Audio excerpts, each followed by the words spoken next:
This is part one in an assignment that is meant to really get you to explore how you can apply complementary color themes to your illustrations.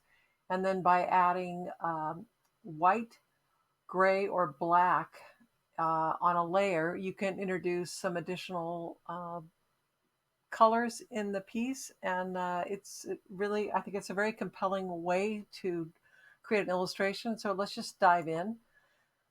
The first thing I want you to notice is this workspace is set at essentials. Up here, workspace essentials.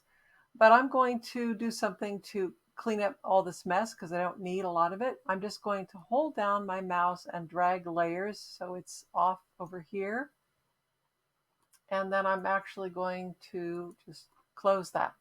So all I need to work in this is just my layers, and I'm actually going to pull that down to really look at what's in this file. And there's my tools. So let's take a look at what we've got in this file. I have color coded the layers that are the layers you're going to work on with your brush tool. And then I have color coded the layers that are where you're going to put in your complementary color scheme. How do we do this? I'm going to dive in and show you. The first thing you're going to do is you're going to look at the color wheel here, and you're going to see that the complementary colors are opposite each other on the color wheel. So I currently have this file set to reflect this relationship between this yellow and purple.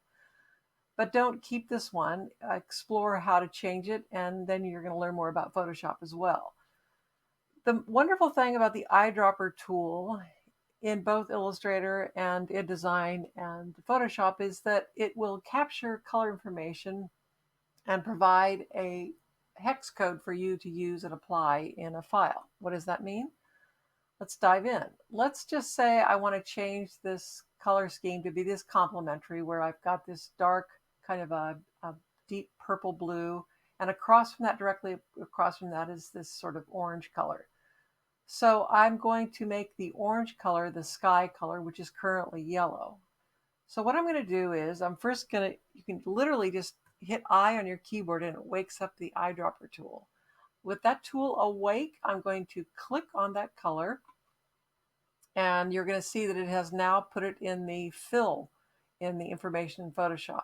So all I need to do is just click on that to wake it up, and you can see that it is already highlighting that hex code that reflects that color. So all I need to do is Command C, or you could also go up here to edit and go to copy.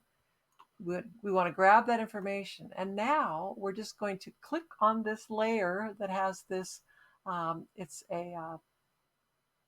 an adjustment layer that has a color in it and a mask. You're going to click on that, and you're going to see that it wakes up that mask color, and you just delete the current color and then Command V to paste in that new color. And we're going to do the same thing now on the tree. So we need to capture this color. So I'm going to click that with my eyedropper. I'm going to wake up this panel here, and I don't have to highlight it. It's already highlighted. So I just Command C or copy. You can go up here to grab it, copy, close that down.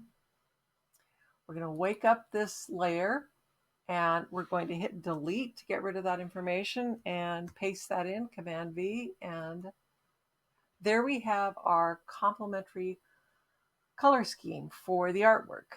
So this is the first step. So dive in and create your own complementary color scheme for this assignment.